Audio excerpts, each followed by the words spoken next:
생활 속 법률 히어로 이승우 변호사의 사건 파일.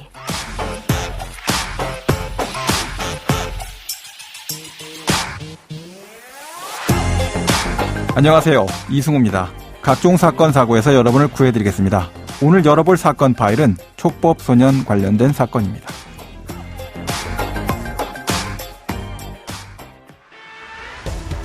법무부가 윤석열 대통령의 공약이기도 한 촉법소년 나이 기준을 낮추는 방안을 추진하기 위해서 본격적인 검토에 들어갔습니다. 한동훈 장관은 속도감 있는 진행과 함께 각계의 우려까지 살펴보라고 지시했는데 앞으로 국회 입법... 사건 파일 오늘 주제는 요즘 이슈화되고 있는 촉법소년 연령 하향 문제에 대해서 이야기해보려고 합니다. 자, 강력범죄에 저지른 촉법소년 숫자는 최근 5년간 2,000명가량 된다라고 하고 있습니다. 법무법인 법승 문필성 변호사와 함께 알아보도록 하겠습니다. 변호사님 안녕하세요. 예, 안녕하세요. 문필성 변호사입니다. 자, 최근까지도 연예계, 가요계에 학교폭력 문제가 이어지고 있는데요. 현재 학교폭력 발생하면 처벌까지 어떤 과정을 거쳐서 이제 발전되게 됩니까? 그 학교폭력이 일어났을 때 처리 절차를 살펴보면 우선 이를 인지한 교사나 학부모, 학생 등이 학교폭력 전담기구 책임교사 등에 신고를 하게 됩니다. 예. 학교폭력 전담기구는 책임교사, 교감, 상담교사, 학부모 등으로 구성이 되어 있는데요. 그 전담기구의 핵심 기능은 사안조사에 있습니다. 그 사안조사 시 학교폭력인지 여부에 대한 판단은 없고, 예. 그 서면조사, 현장조사, 면담을 통해 조사를 하지만 전문 조사 기관이 아니다 보니까 지금 체계적인 조사는 절실하다고 할 것입니다. 그러면 전담기구에 있는 그 책임교사는 그냥 선생님이 하시는 건가요? 예, 그렇습니다. 그 이후에 교육청사나 학교폭력 대책심의위원회를 열 건지 아니면 학교 내에서 학교폭력 전담기구에서 이 문제를 담임 선생님 조치 수준으로 끝낼 것인지 결정을 하게 됩니다.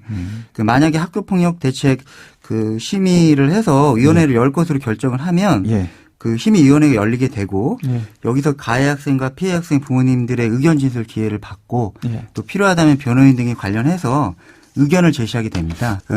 가해 학생에 대한 학교폭력 대책 심의위원회는 1호에서 9호까지 처분을 하게 되는데요. 그 1호 처분은 가벼운 서면 사과지만 9호 처분을 받게 된다면 퇴학까지도 당하게 되는 것이고요. 그 처분의 기준은 가해 학생의 그 학교폭력 정도, 그리고 학교폭력이 얼마나 지속되었는지 여부, 그리고 피해자에게 반성을 하며 사과를 하고 있는지 평가를 해서 처분 수위를 결정하게 되는 겁니다. 여기서 문제가 되는 거는 학교폭력으로만 그치지 않고 피해 학생 측에서 가해 학생을 경찰에 고소하거나 경찰이 이제 사건을 인지하는 경우에 형사사건에 연루되게 되는 겁니다.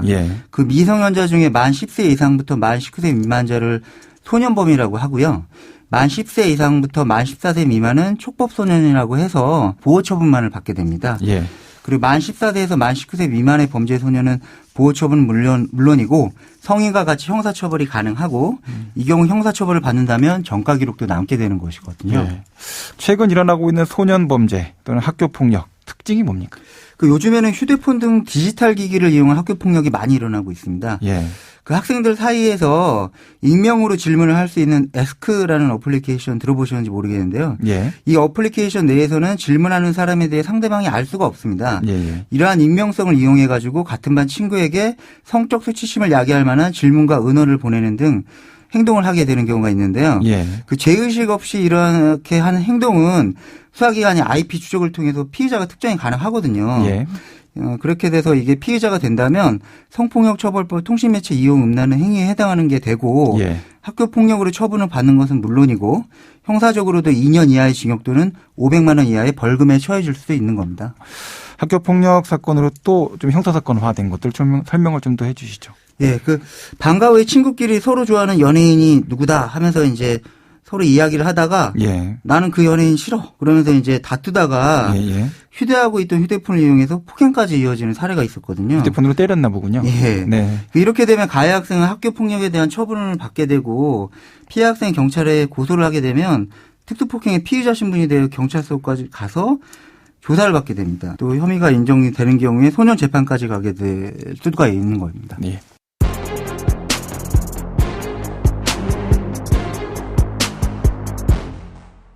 자, 최근 이슈화되고 있는 촉법소년 연령 하향과 관련해서 소년 범죄 사건들 좀 더 구체적으로 좀 만나보도록 하죠. 어떤 특징들이 있는지 하나씩 좀 짚어주시죠. 우선 상대적으로 가벼운 범죄들이 많습니다. 네. 예를 들어 절도나 폭행, 전미이탈 횡령 같은 사건들이 많은데요. 예. 하지만 일상생활에서 죄의식 없이 범행을 하지만 실제 처벌은 상당히 크게 이루어질 수가 있거든요. 예.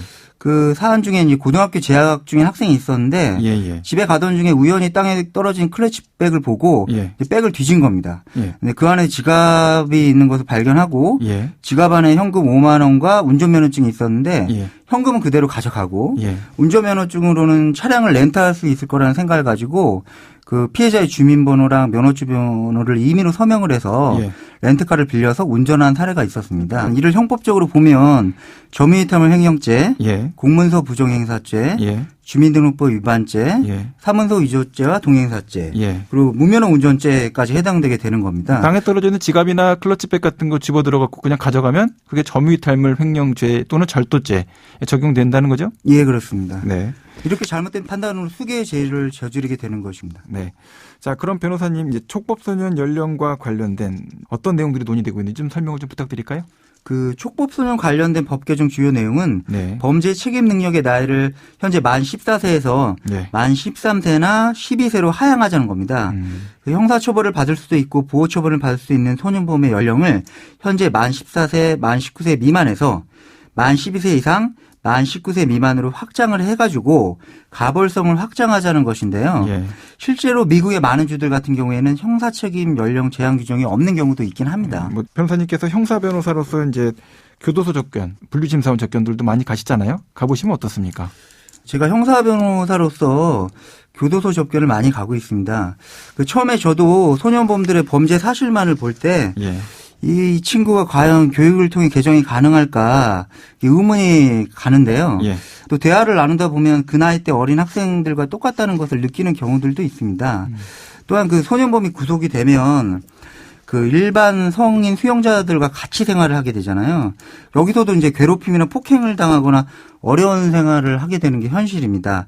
그 교화보다는 처벌에 방점을 두어가지고 일반 성인과 같이 엄하게 다스리는 것이 사회적으로 과연 옳은 건지 한번 고민을 해봐야 되는 시점이라고 생각합니다. 그래도 또 한편으로 보면은 사실 교화가 불가능할 것으로 보이는 친구들도 있지 않나요? 예, 그렇습니다. 예, 그것도 또 그런 부분도 같이 고려가 돼야 되겠죠. 예.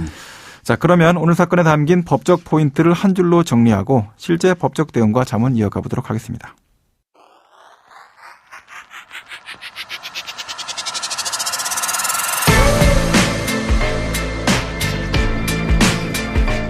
이럴 땐 법대로. 자, 처벌 연령을 낮추고 처벌을 강화하면 범죄가 줄어들고 강력 범죄도 줄어들까요? 배트맨이 있어도 고담시티는 돌이킬 수가 없었죠. 범죄는 사회의 병증이라고 생각합니다. 소년, 노인, 장애인, 아픈 몸과 마음에 대한 상담과 위로, 불안한 정신에 대한 치료, 진료 이런 것들이 정기적으로 필요한 사람들에게 제공되어야 그래야지만 우리가 범죄를 예방할 수 있지 않을까라고 생각합니다. 또 출산율은 낮아지는데 아이들의 범죄는 늘어나고 있습니다. 이런 사회에서 부모인 우리는 어떠한 책임을 느껴야 될까요? 자녀가 없는 사람들도 그 아이들과 함께 앞으로 수십 년의 세상을 살아가야 됩니다. 우리 사람은 포유류라고 하죠. 서로 돌봐야 하는 존재라는 점을 잊지 않고 같이 노력했으면 좋겠습니다. 자, 오늘 촉법소년 연령 이야기와 함께 소년범죄 사건들을 살펴봤는데요. 변호사님, 법적으로 또 조언해 주실 수 있는 부분이 좀 더 있다면 부탁드리겠습니다. 네, 그 학교 폭력의 피해 학생이라면 혼자만 고민할 게 아니고 교사나 학부모 등에게 신고를 적극적으로 해서 객관적으로 조사가 될 수 있도록 하는 게 중요합니다. 또한 학교폭력대책심의위원회 처분만으로 가해 학생의 사과나 반성의 정도가 미미하다고 생각되는 경우에는 형사고소를 통해서 상응하는 보호처분이나 형사처벌을 받게 하는 것이 피해 학생이 법적인 테두리 내에서 행사할 수 있는 권리라고 할 겁니다. 반면에 가해 학생 같은 경우라면 당연히 학교폭력을 멈추고 피해 학생에 대한 진심 어린 사과와 더 이상의 학교폭력을 하지 말아야 될 겁니다. 그럼에도 학교폭력대책심의위원회 처분이 너무 엄하다고 생각되는 경우라면 행정심판법에 따른 행정심판을 해당 교육청 행정심판위원회에 청구할 수는 있습니다. 예. 지금까지 이제 문필성 변호사와 함께했습니다. 오늘 말씀 고맙습니다. 네, 감사합니다. 생활 속 법률 히어로 이승우 변호사였습니다. 내일도 사건에서 여러분들을 구해드릴 사건 파일 함께 열겠습니다.